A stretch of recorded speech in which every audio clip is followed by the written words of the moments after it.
Hello, hello, Papa Sam. Salut Papa Ab, Papa Hab, Comment vas-tu?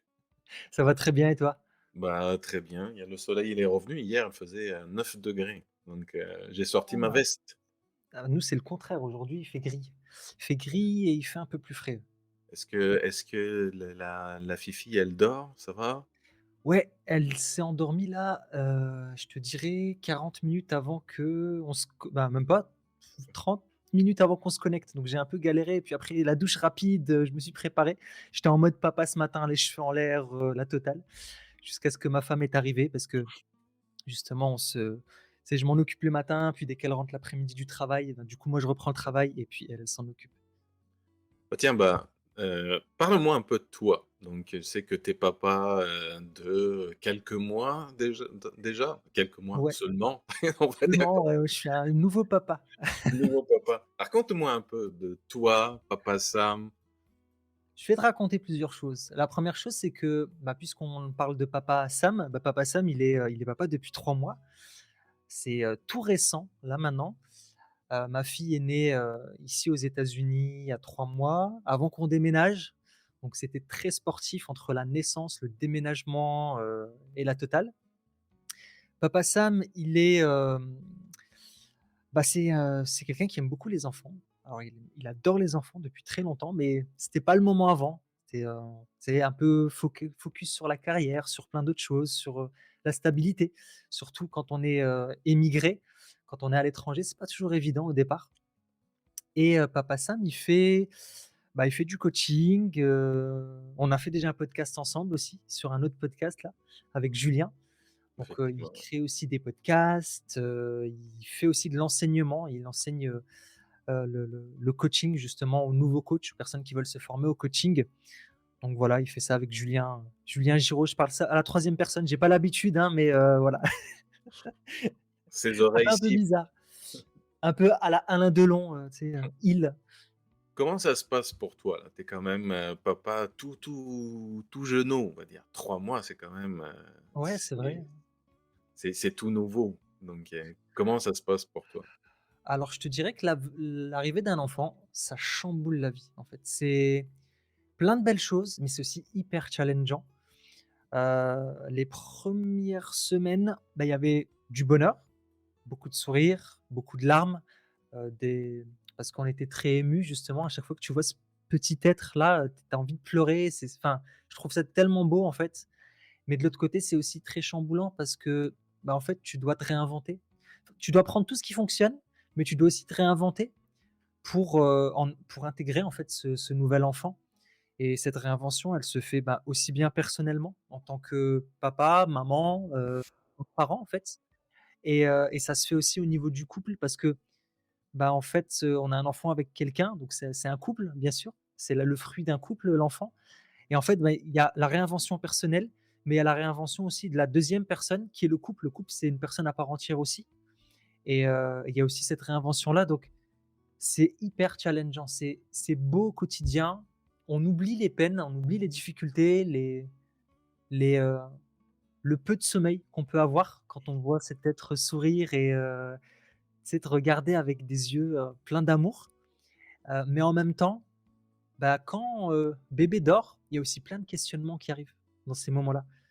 Parce qu'il y a tout un équilibre, en fait, ça déséquilibre beaucoup de choses, bien que ça amène du bonheur et du coup, bah, en fait, on doit retrouver un nouvel équilibre et ça, c'est hyper challengeant et il y a des moments, ma femme, elle me regardait, elle me disait: «Samir, je sais pas, j'ai l'impression que tu es cassé», tu sais, des fois, je passais là, j'étais dans un autre monde. «Tu es cassé, je te vois, tu es là, mais tu es pas là, en fait, en même temps». Parce qu'il y a des moments où, en fait, j'étais tellement fatigué, c'était comme, je tu sais, je m'occupais de l'enfant et tout, mais tu sais, j'étais là, mais en même temps, j'étais un peu chamboulé, tu vois? C'est vraiment drôle, c'est hyper drôle. Il y a des choses, parfois, on peut le faire d'une façon, robotisée. Donc, tellement on C'est ça, manque ouais. de sommeil, on est fatigué, mais en même temps, on dort sans dormir. Tu as toujours comme l'oreille là, c'est que tu entends une mouche passer, boum, tu te réveilles. C'est C'est exactement ça, est-ce ouais. est-ce que, ta fille, elle a fait ses nuits très vite ou pas? Hem, alors, je te dirais que, tu sais, elle est pas compliquée notre fille. Elle dort, donc tu sais, elle dormait quand même. Mais c'est sûr que le truc, quand on dit faire ses nuits, c'est que le bébé, il se réveille tous les 3 heures, tous les 2 heures pour se nourrir.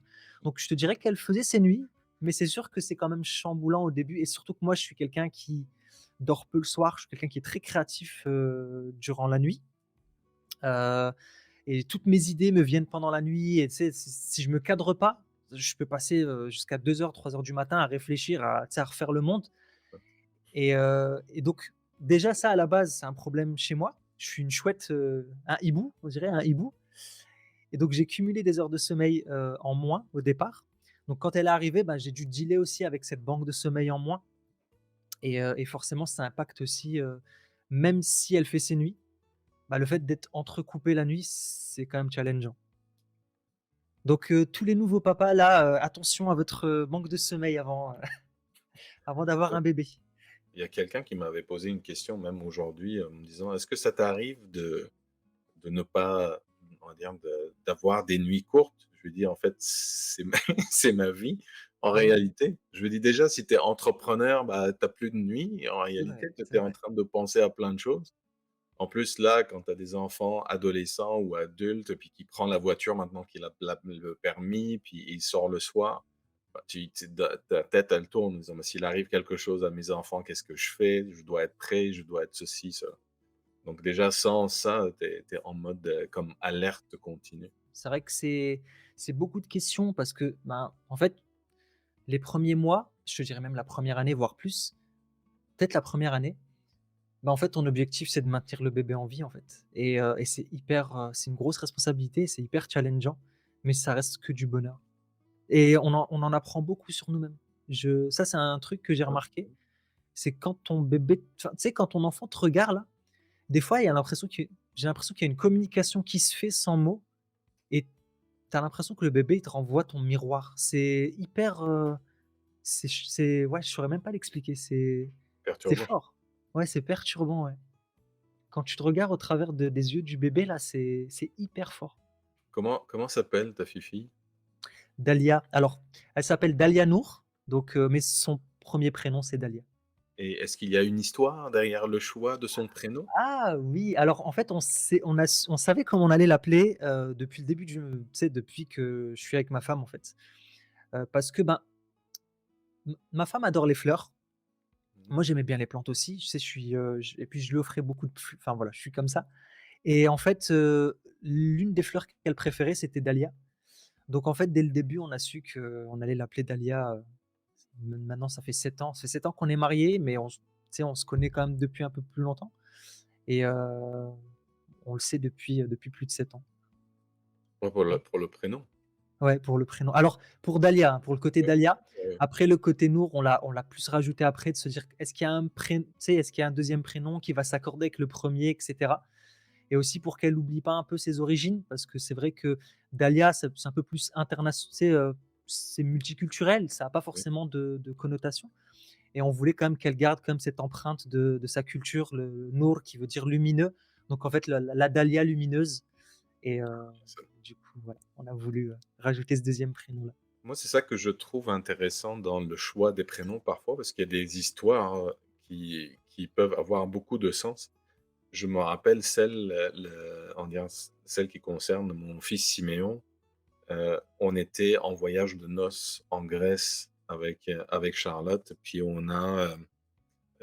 était au bord de la plage, puis, on n'avait même pas encore, l'idée, il y avait pas la conception, on parlait pas encore d'enfants ou, des choses comme ça. Et c'est vrai que, j'étais en train de lire à ce moment-là un livre sur la case de l'oncle Tom et puis il y avait Mmh. un certain Siméon qui lui aidait les noirs esclaves aux États-Unis qui à les on va dire, à les sauver et les faire venir au Canada. Donc en plus Canada, Siméon, puis il y avait cette histoire-là dans le passé. Puis moi, ça m'a marqué cette histoire-là et je Mmh me mh. dis: «On va avoir un garçon, on va l'appeler Siméon». Et c'était ça 6 7 mois avant même la conception, tu vois? Donc toi, Ouais. ça fait 7 ans, moi, c'est en histoire de quelques mois.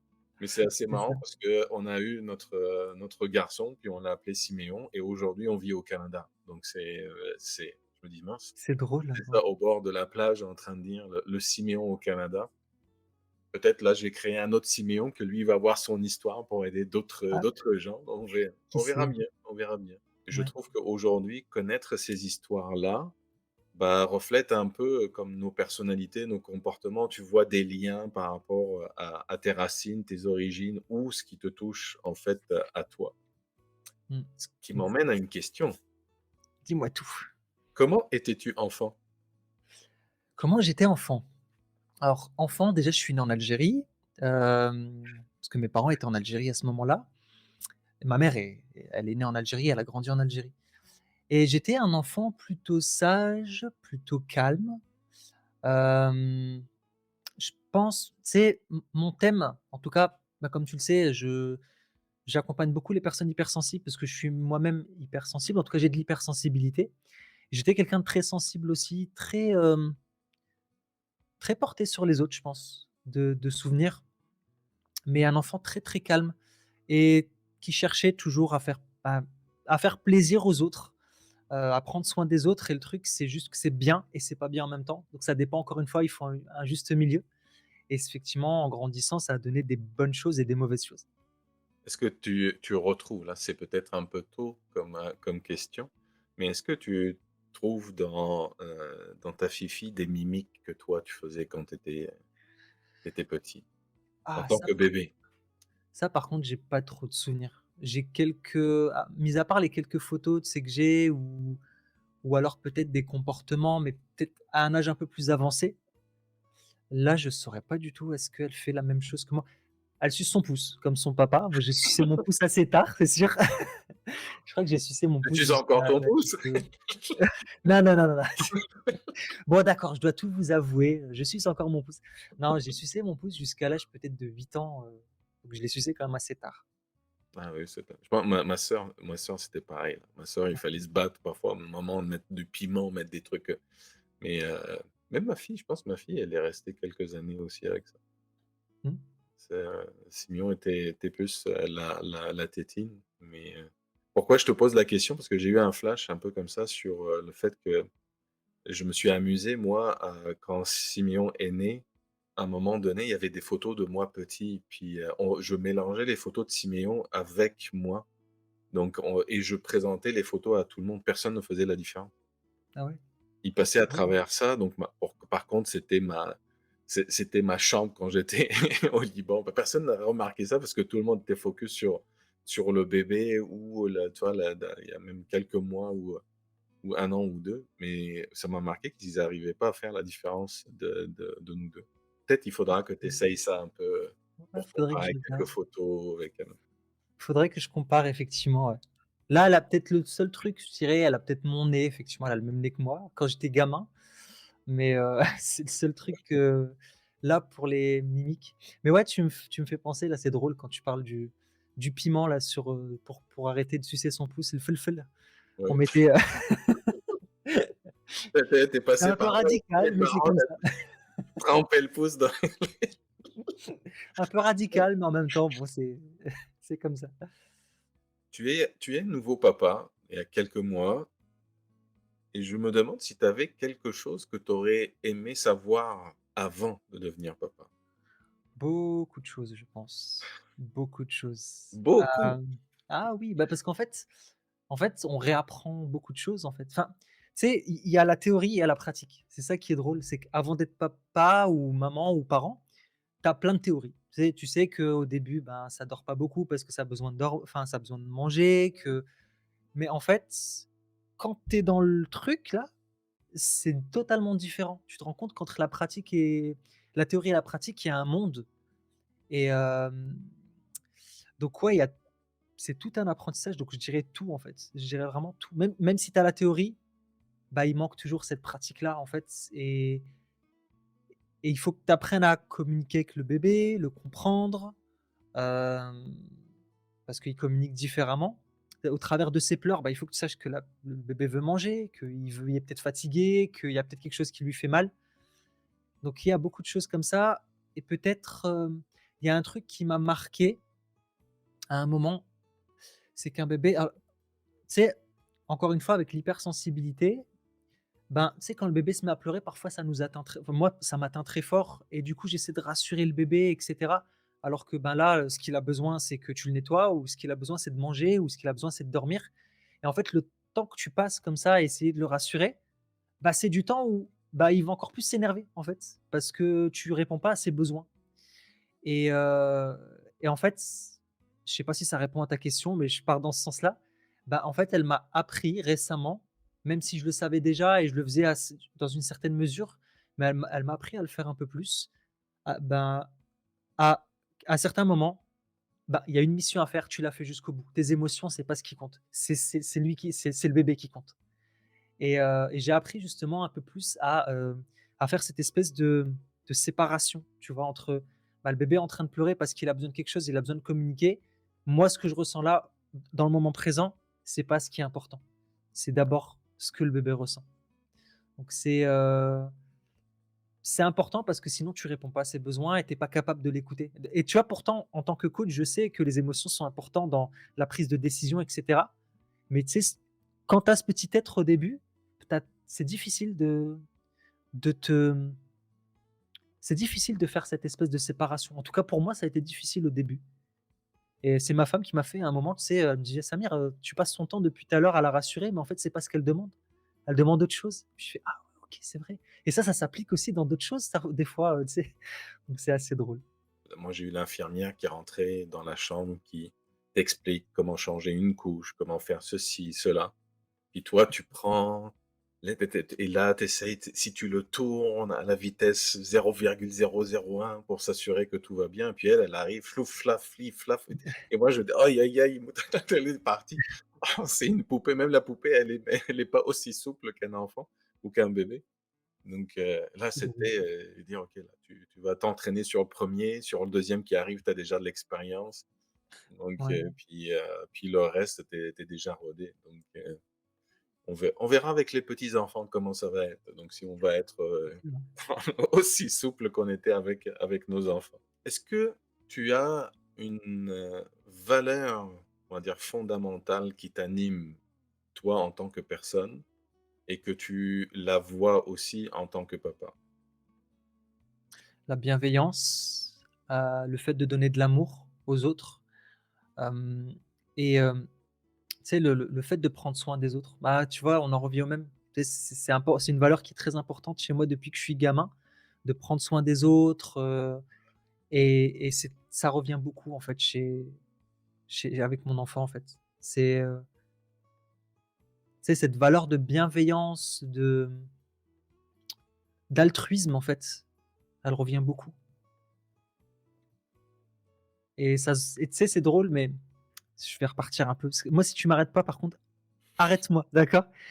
Mais c'est un truc drôle, c'est que, tu sais, quand elle est née, ma femme, elle me voyait tout gaga, tu sais, vraiment elle me fait: «Ah, c'est trop drôle, en fait, je suis en train de voir, un Samir que je connaissais pas». J'ai toujours été comme ça, tu vois? Mais peut-être que dans le couple, ça ressortait pas forcément, tu vois? Et là, elle me dit: «Ah, c'est trop drôle, en fait, je te redécouvre, c'est» et il y a plein de choses qui ressortent, en fait, quand tu as ce bébé-là qui revient et cette valeur de bienveillance, elle fait partie justement de ces plein tu sais, toutes ces petites choses-là qui ressortent, qu'elle redécouvre chez moi, même si c'était présent, mais elle les redécouvre différemment, en fait, au travers d'autres comportements. Souvent les femmes disent, qu'elles ont plusieurs enfants et elles incluent le le mari avec. Donc là, en fait, ta femme, aujourd'hui, elle en a 2. Ah, elle en a 2, oui et puis tu sais, ce qui est drôle, c'est que toutes les bêtises, c'est moi, c'est pour ma part, hein, c'est pour ma poire. Tous les tu sais, le côté créatif de tu vois le bébé qui va faire ça ou alors le bébé avec une casquette, des lunettes de soleil et tout ça, tu sais, elle vient, elle rentre dans la chambre, elle voit le bébé comme ça, elle explose de rire et là, elle se rend compte effectivement qu'elle a 2 enfants à gérer.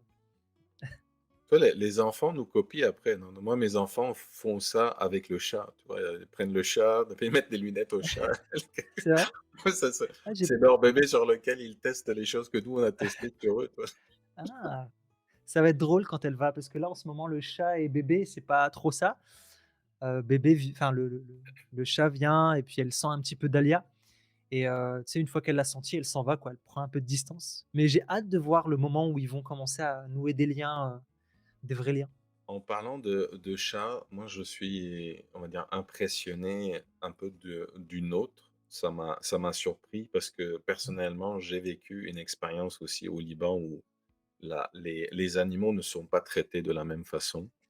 Ouais, Et je me rappelle que quand j'avais un chat, à la maison, c'était quand même un chaton, il est rentré une fois à la maison plein de puces, parce qu'il fréquentait, un autre chat à l'extérieur. Mon père s'est énervé, puis il est parti 20 kilomètres plus loin, puis il l'a abandonné là-bas.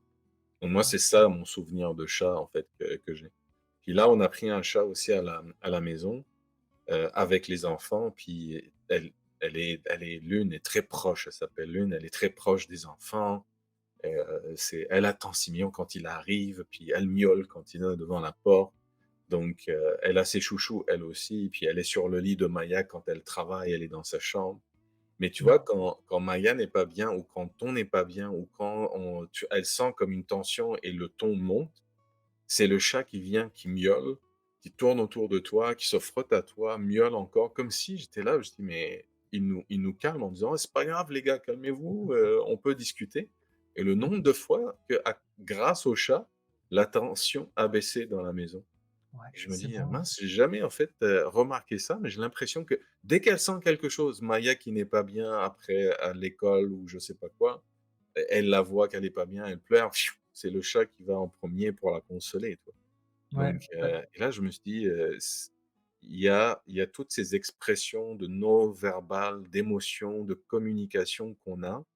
Aujourd'hui, tu parlais de pleurs aussi d'un bébé, apprendre à comprendre. Est-ce qu'il pleure pour manger ou est-ce qu'il pleure parce qu'il a fait caca? Est-ce qu'il pleure parce qu'il a mal quelque part? Mmh mh. Donc c'est des choses qu'aujourd'hui, je pense qu'on essaye de les apprendre comme nos instincts qui étaient en nous.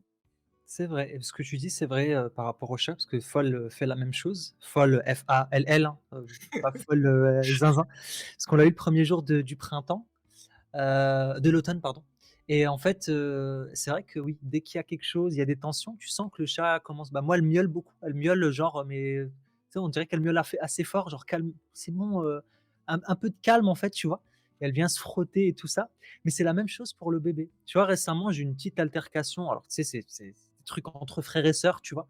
Où, tu sais, on n'arrivait pas à s'entendre, tu sais, je me sentais pas écouté et à un moment, tu sais, j'ai levé un petit peu la voix. Tu sais, c'était pas méchant, hein, c'était juste pour me faire entendre et en fait, il y a le bébé qui commençait à s'énerver et je me suis fait: «Ah ouais, regarde». Tu vois? À un moment, je me suis fait: «Regarde, en fait, ce qui me renvoie aussi». Tu sais, cet enfant, un retour au calme, besoin d'un retour au calme et ça m'a permis de me dire: «Tu vois, faut faire aussi attention» parce que même si en tant que coach, on est dans l'inspiration, c'est-à-dire que, tu sais, en tant que coach, on se doit de travailler sur nous pour pouvoir inspirer les autres. Parce que, tu sais, si tu je veux dire, tu les autres à avancer, mais que toi, tu avances pas, je veux dire, c'est pas très correct et en fait, là, en tant que parent, ben, c'est assez violent, mais c'est encore beaucoup plus profond, en fait, cette espèce de relation d'inspiration et de comment tu dois travailler sur toi.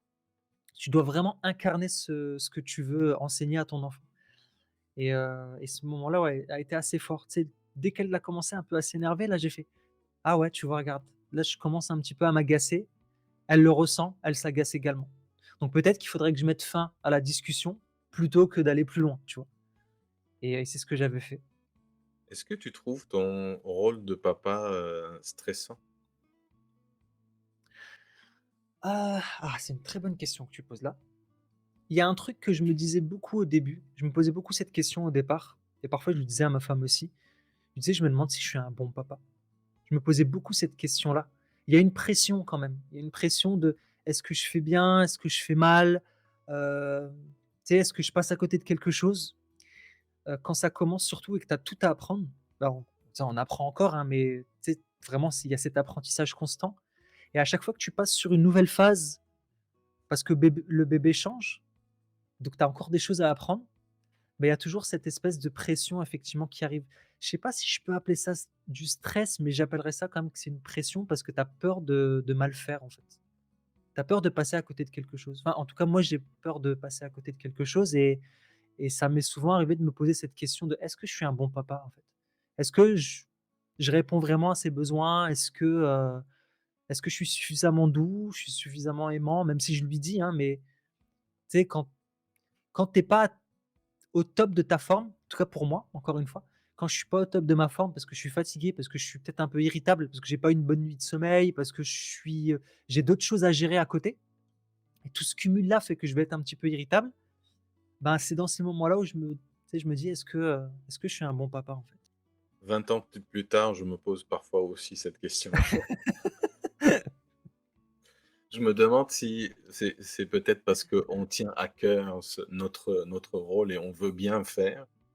Puis le fait peut-être qu'on se remet en question ou le fait que aussi, que peut-être on a un point commun par rapport à accompagner les gens, puis, d'être aussi un exemple et un modèle, bah, tu l'es naturellement pour tes enfants aussi. Mmh. Et puis il y a pas une école dans laquelle, bah, tiens, bah, tu vas à une école, tu apprends à être papa, puis tu sors avec un diplôme de papa et tu exécutes 1, 2, 3 et c'est comme ça que ça se passe. Ça, Ouais. c'est il y a des choses, je trouve, qui peuvent être passionnantes quand même dans le rôle de papa. C'est comme c'est jusqu'où tu peux, pousser la découverte de toi-même, et avec tous les contextes que tu as, la patience que tu dois avoir, comme aussi le dire: «Bah, je vais dire non, je vais dire oui», de trouver l'équilibre. Il y a les être juste, puis en même temps être ferme. En fait, te tu de moi j'ai, moi moi chez mon, signe astrologique, c'est la Balance et j'ai l'impression que je passe mon temps à à garder un équilibre. C'est fatigant parfois. J'essaye, je me dis: «Mais comment le gars qui a traversé les tours à New York sur un fil a tenu en équilibre?» Et moi je suis incapable de trouver le mien. C'est ce qu'on enseigne beaucoup et c'est beaucoup des discussions qu'on a eues aussi avec Julien, qui est mon partenaire d'affaires. C'est que l'équilibre passe par le déséquilibre, en fait. C'est comme quand tu te tiens en équilibre, mais en fait, tu sais, quand tu tiens droit, tu dis: «Bah, je suis en équilibre», mais en fait, ça passe par du déséquilibre. Tu es pas tout le temps droit sans bouger. Tu sais, tu penches un peu à droite, un peu à gauche et puis un peu à et en fait, au final, ça, c'est la vie. La vie et l'apprentissage, l'harmonie, elle passe par du déséquilibre pour retrouver l'équilibre, pour passer sur du déséquilibre et c'est intéressant, mais ça peut être effectivement parfois fatigant parce que des fois, on a envie de se dire: «J'ai envie d'être un peu tranquille, un peu à certains moments». Mais est-ce que, la vie serait aussi belle si on n'avait pas ces moments-là de tu sais, de renouvellement, de déséquilibre, je sais pas. Dans chaque famille, il y a des traditions familiales qu'on garde, qu'on n'aime pas, qu'on est forcé Mmh. de à faire ou pas, ou qu'on est impatient que ça arrive. Est-ce que dans ta famille, tu as une tradition et peut-être que tu as hérité de ta propre famille ou peut-être que, tiens, il y a un truc de ta propre famille, en fait, de naissance, tu dis: «Tiens, avec ma famille, on faisait ça et voici ce que j'ai envie de continuer à faire avec la mienne». Ouais, hem, alors oui et non. Alors il y a plein de traditions de familiales, tu sais, qu'on a appris, tu sais, je vais te donner un exemple et quand j'étais gamin, tu sais, plutôt que quand on perdait une dent, c'est drôle, hein, mais quand on perdait une dent, en fait, là où en France, on met la dent sous tu sais, quand je vivais encore en France, sous Oui. l'oreiller, puis on attend que la souris vienne la chercher.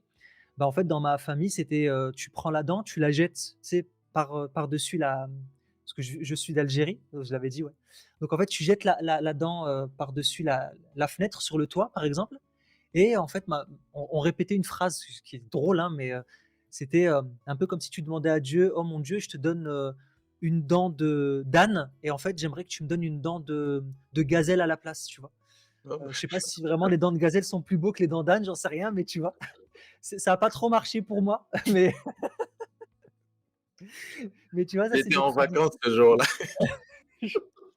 Il y avait un stagiaire qui n'a pas compris la consigne. Je crois bien, ouais, c'est ça.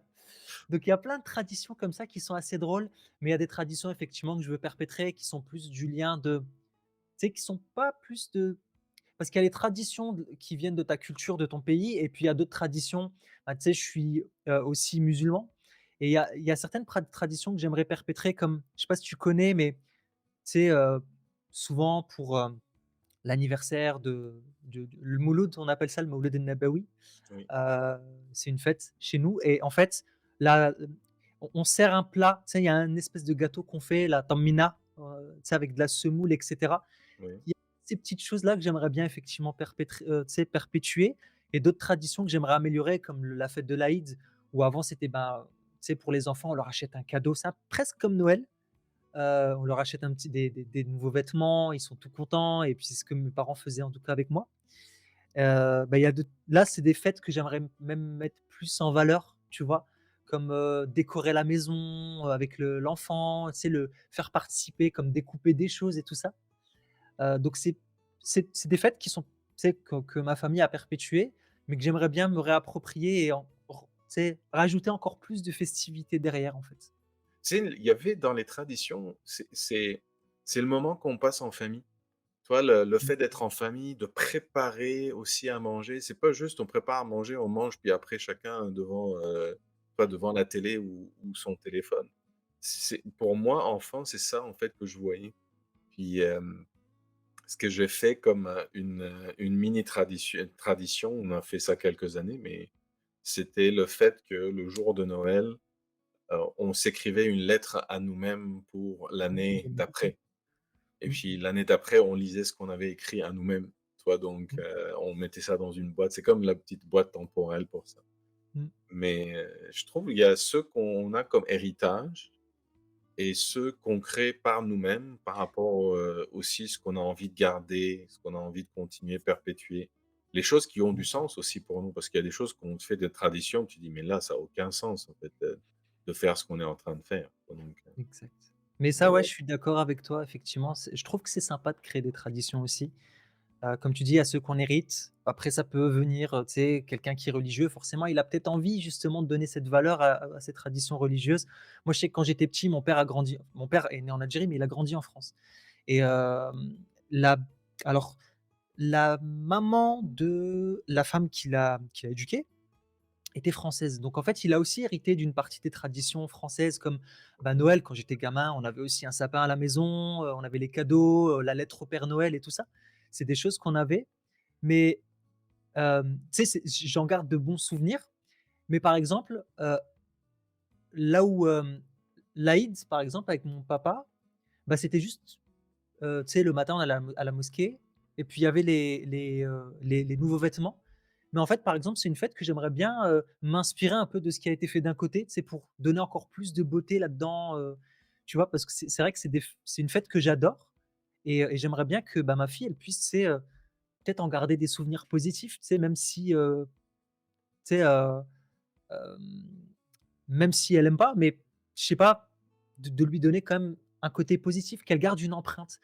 Et après sur les, traditions qu'on crée, on a plein de traditions avec ma femme, justement qu'on a créées comme, bah, tu sais quand on arrive à réussir un objectif par exemple, bah, tu vois on va manger au restaurant, on se fait une petite fête, tu sais, on se fait quelque chose comme ça. Ou alors, dès qu'il y a un événement qui s'est passé, un moment qui a été heureux, bah, en fait, cette date-là, on la garde et on en fait quelque chose, tu sais, comme une espèce de fête.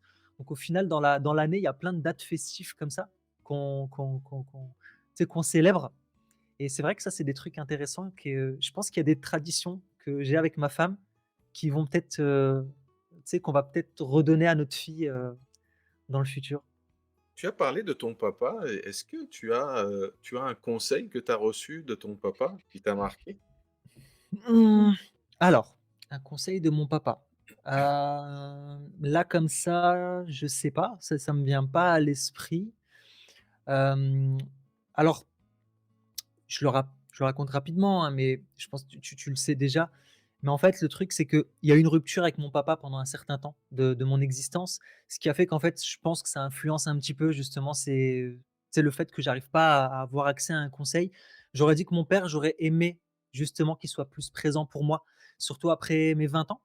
Parce qu'après mes 20 ans, mes parents ont divorcé et c'est là que la rupture s'est créée parce que, tu sais, malgré que j'allais vers lui, ben, lui, tu sais, il nous rejetait un petit peu et en fait, à force de se prendre des portes, ben, au bout d'un moment, tu sais, on a mis une certaine distance, en tout cas en espérant qu'un jour ça change et en fait, il y a tout ce vide-là qui me fait quand même, tu sais, toute cette période de notre vie où on n'a pas eu assez, contact avec lui, qui a eu ce rejet-là. Bah, c'est vrai que c'est une période qui est assez difficile, même si aujourd'hui j'ai grandi et tu sais, j'ai repris cont enfin, on a réussi à rediscuter ensemble et on a décidé de mettre le passé de côté. Tu sais, il y a des gens quand ils divorcent, ils gardent quand même ce bon contact. Ils font la différence entre les enfants et tout ça, et il y en a d'autres pas, et c'est correct. Tout le monde fait sa propre erreur.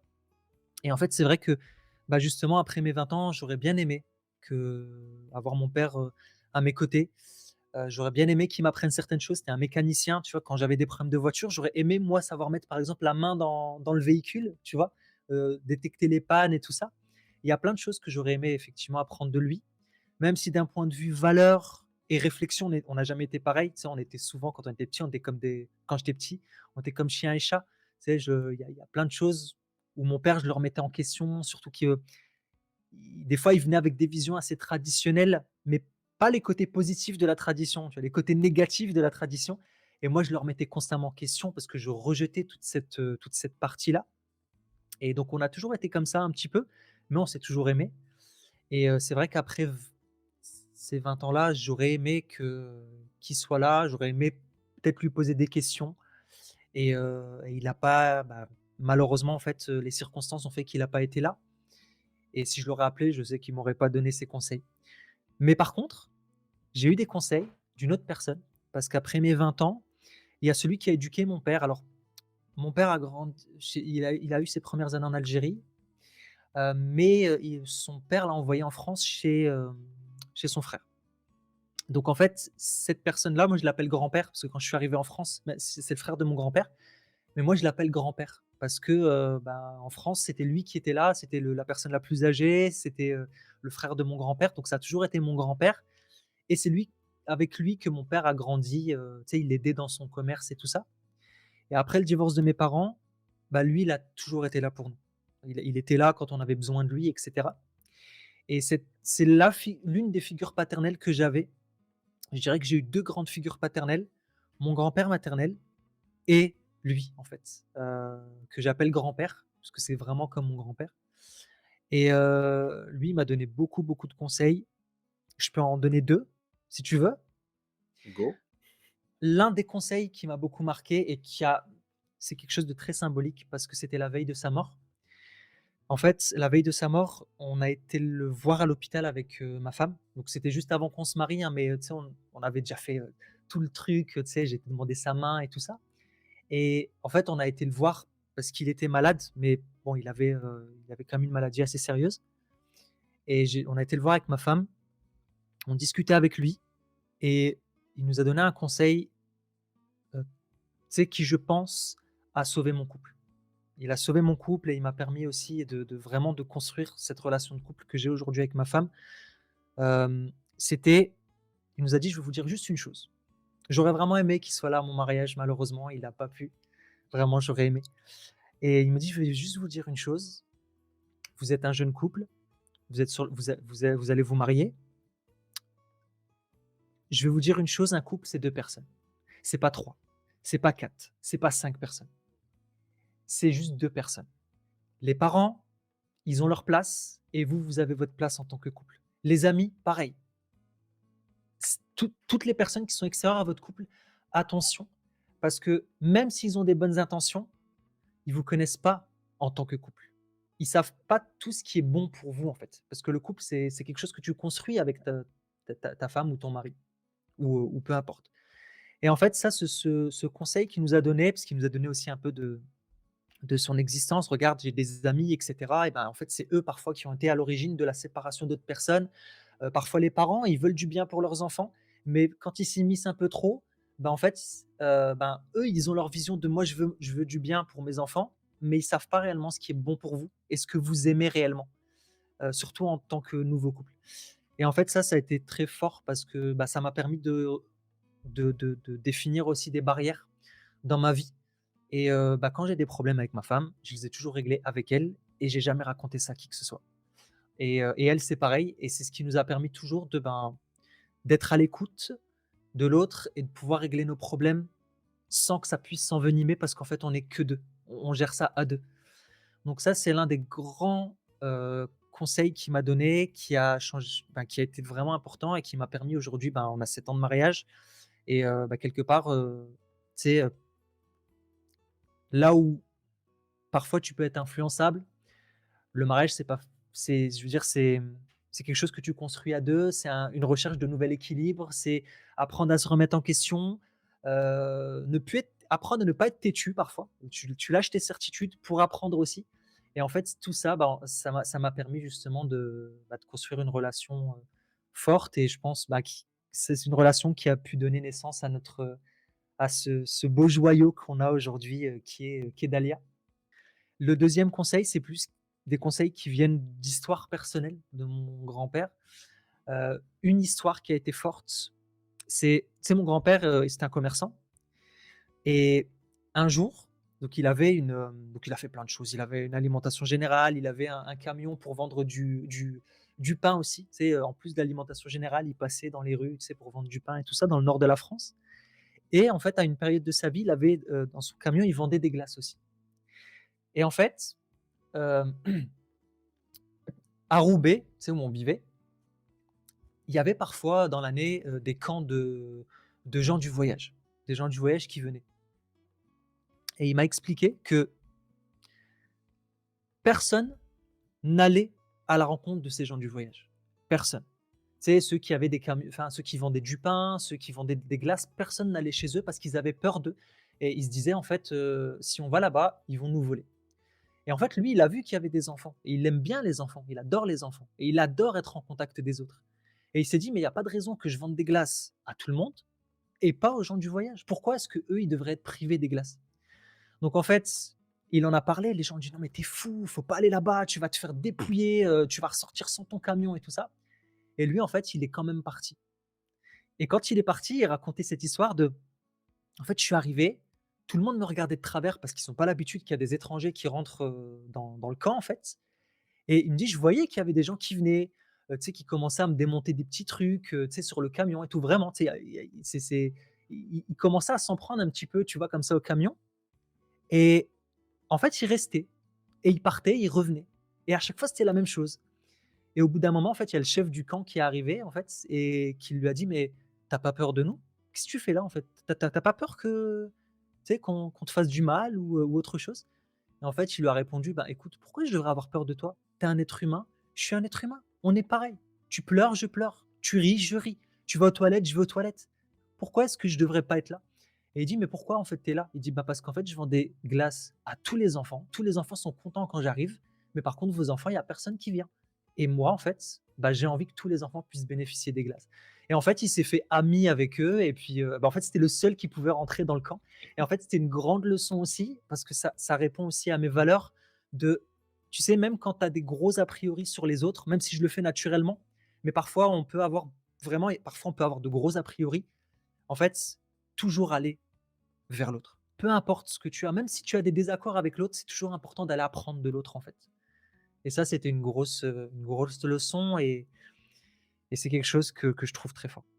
Là, aujourd'hui, si tu as un truc que tu es en face, de Dahlia et que tu lui as un conseil à lui donner, là, naturellement, instinctivement, qui sortira et que tu feras en sorte qu'elle le garde, ce sera lequel?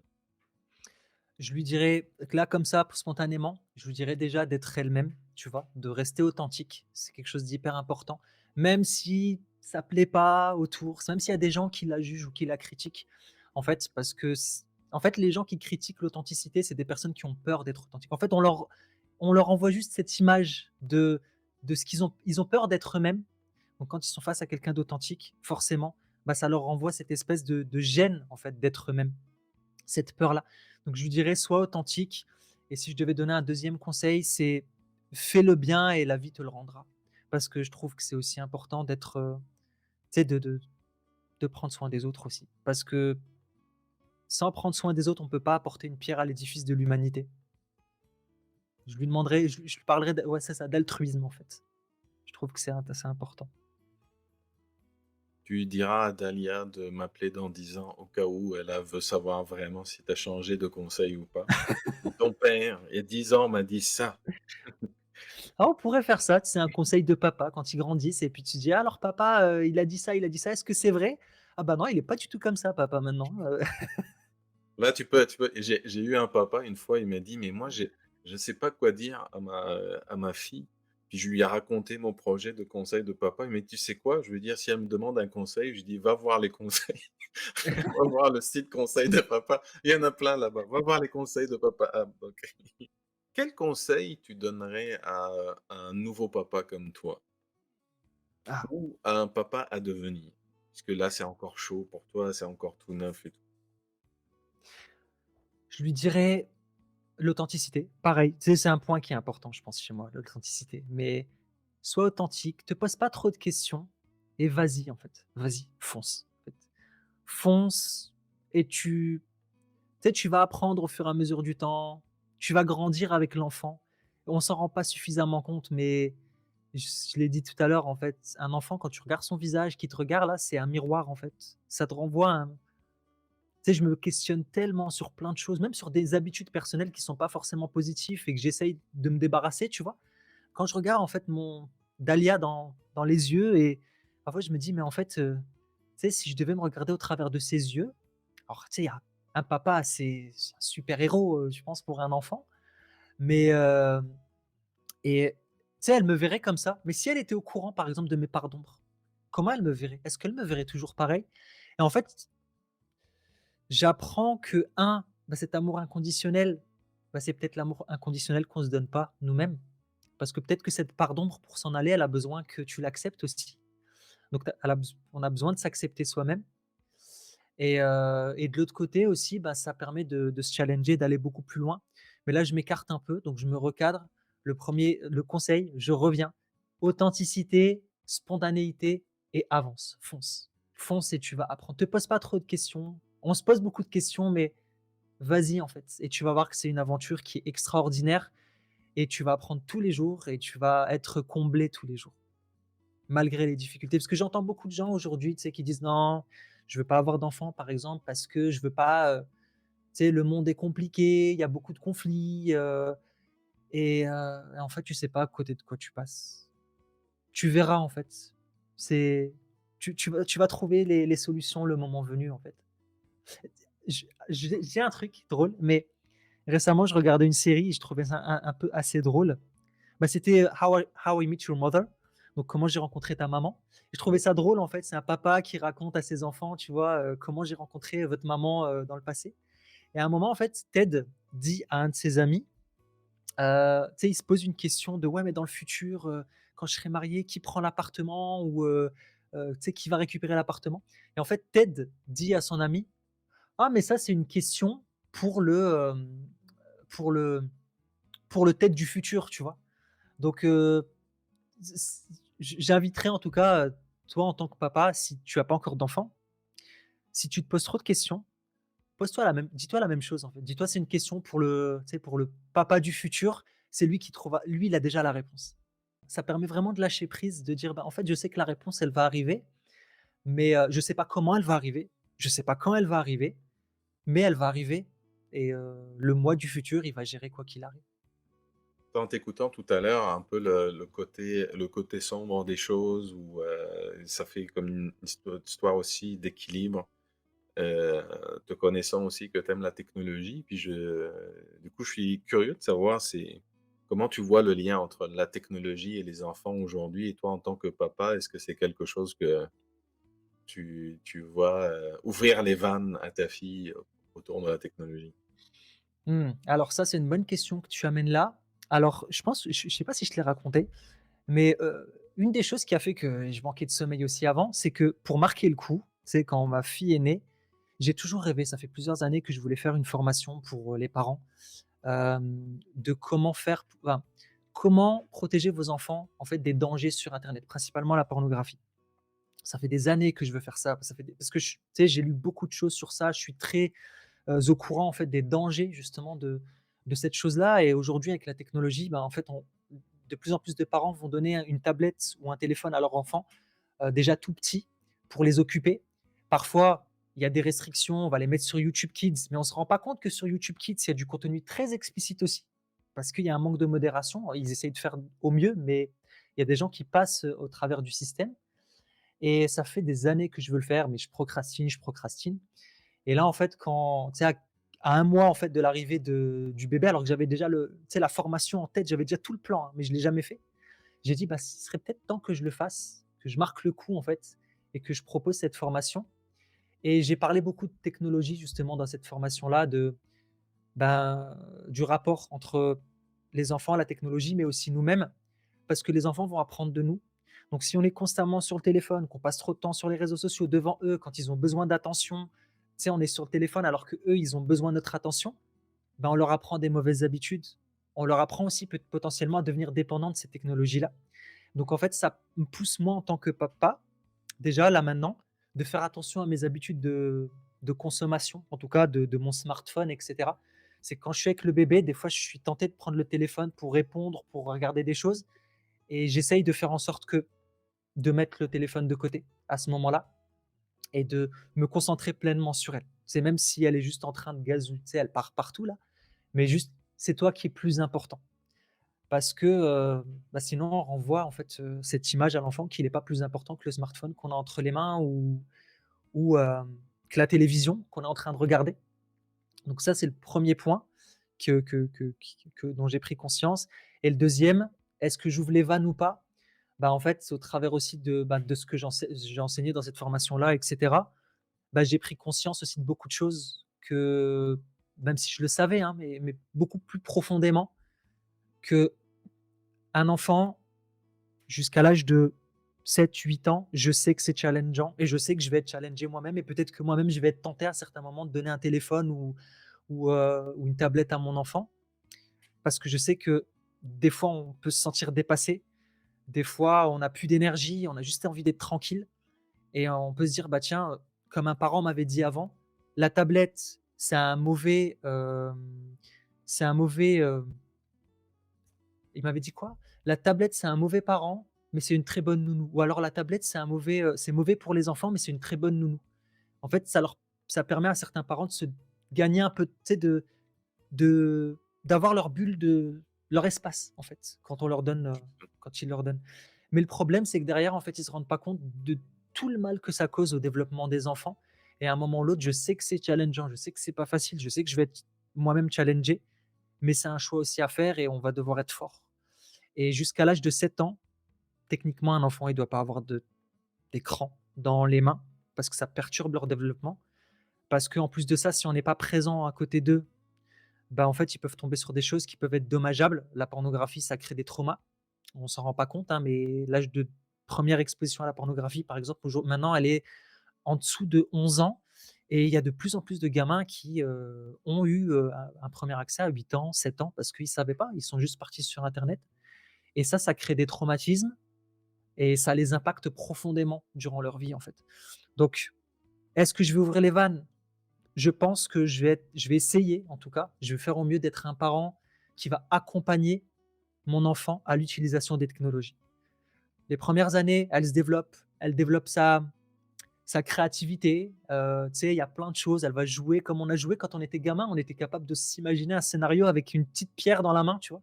Une petite pierre, c'était un personnage et puis, tu sais, c'était un super héros et puis on se faisait toute une histoire. Donc c'est le truc que j'aimerais, c'est qu'elle développe sa créativité parce que c'est hyper important. Il y a de plus en plus d'enfants qui n'arrivent pas à être créatifs, qui n'arrivent pas à être concentrés sur les tâches qu'ils font. Et ensuite, à partir d'un certain âge, je dirais 8 ans, de commencer à introduire la technologie, mais petit à petit, et surtout de lui enseigner, en fait, de lui montrer, bah, regarde comment on utilise la technologie. Tu peux tomber sur des choses qui sont dangereuses, en fait, au travers d'internet. Peut-être des images choquantes, des images violentes. Faut pas que tu t'en veuilles si tu tombes sur ce genre de choses-là, mais sache que tu peux nous en parler et puis derrière, en fait, de l'accompagner pour qu'elle puisse, en fait, développer une conscience numérique. C'est ça le truc. C'est ce qui va être important. Papa Sam, on arrive vers la on va dire, je regarde l'heure, puis je vois qu'on arrive vers la fin de Ouais, on va dire de notre rencontre. Mais avant de te laisser partir pour, ton après-midi et puis je vais profiter aussi que Dahlia dort encore.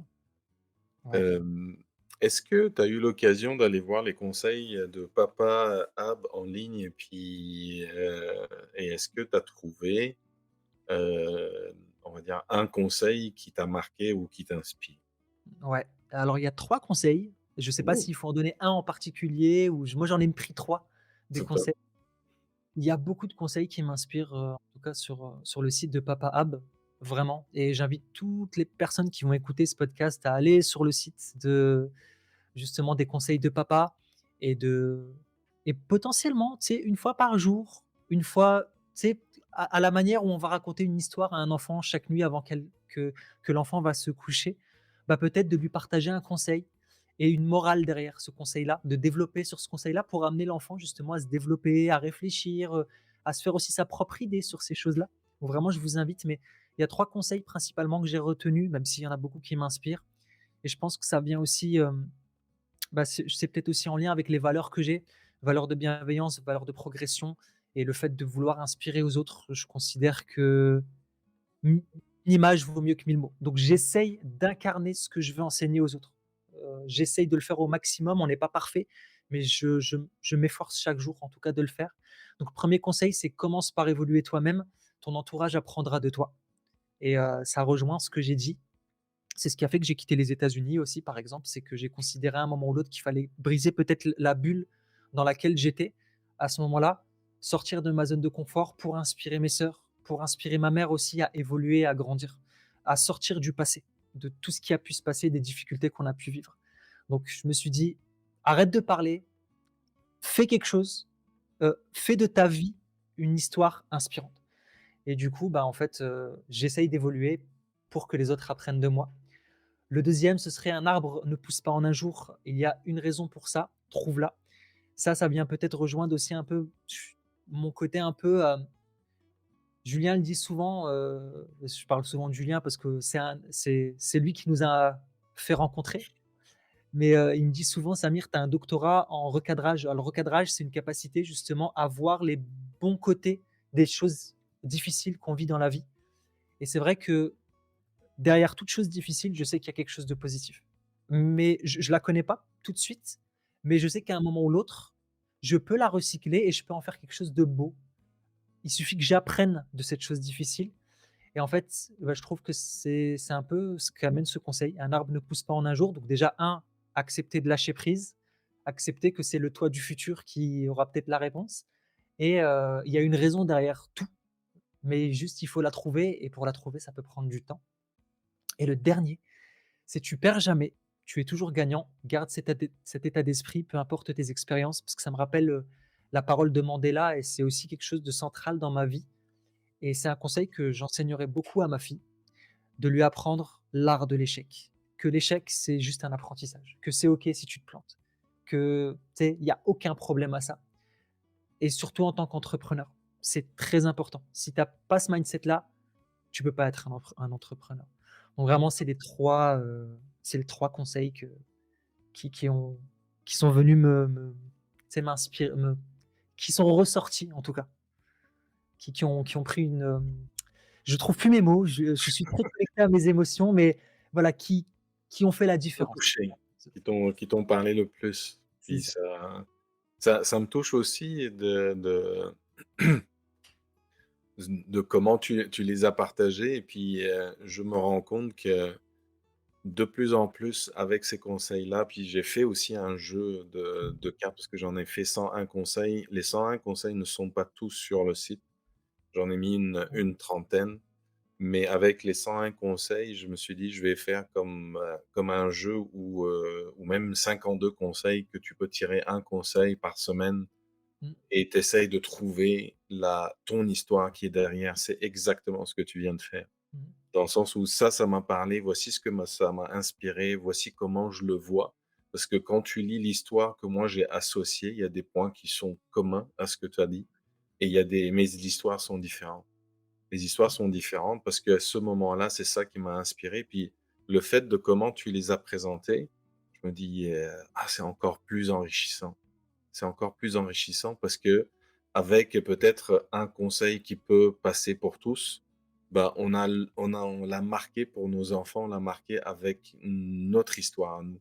On l'a personnalisé à qui nous sommes et on l'a interprété à notre façon aussi.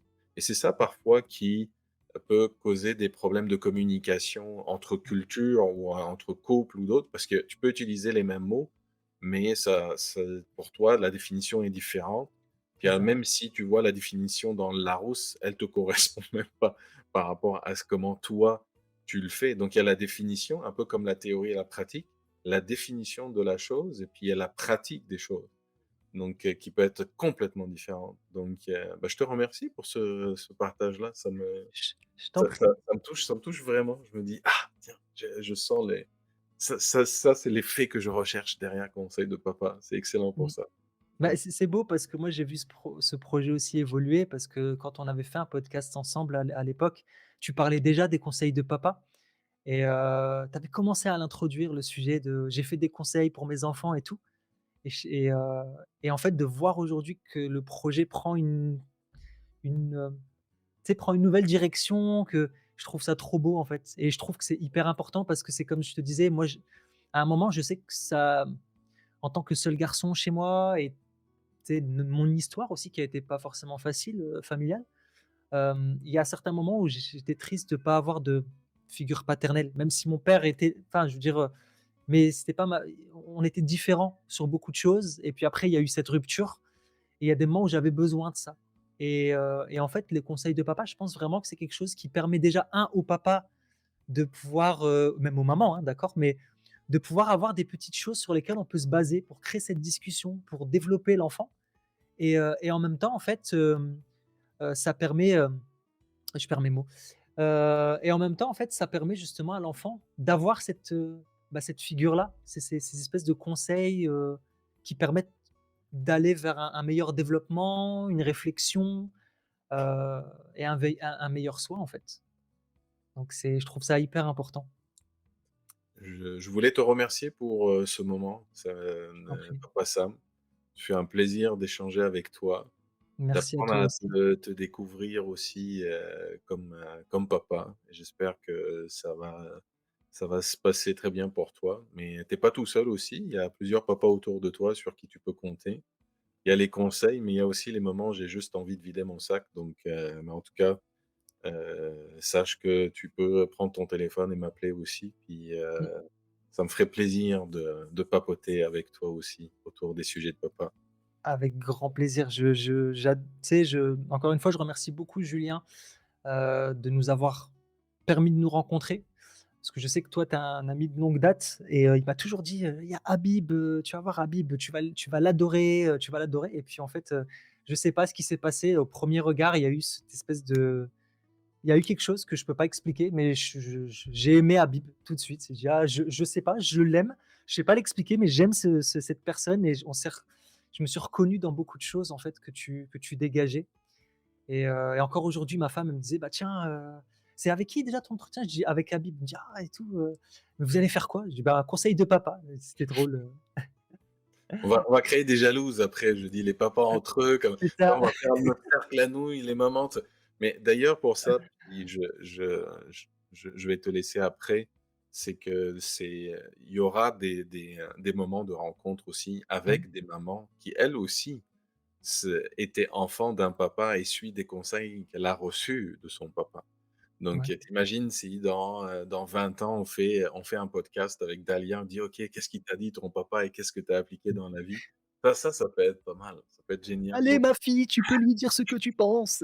Je dis avec ma attends, petite voix je suis vieillissante. derrière, j'écoute, attention à ce que tu dis. Mais en tout cas, merci beaucoup pour ce moment, Merci à là, toi. papa Sam, ce fut vraiment très agréable. Très enrichissant aussi, puis, je trouve que c'est ça qui fait la diversité des conseils des papas et des échanges. Merci pour tout. Merci Bonne à fin de toi, journée à Habib. toi. À très, très vite.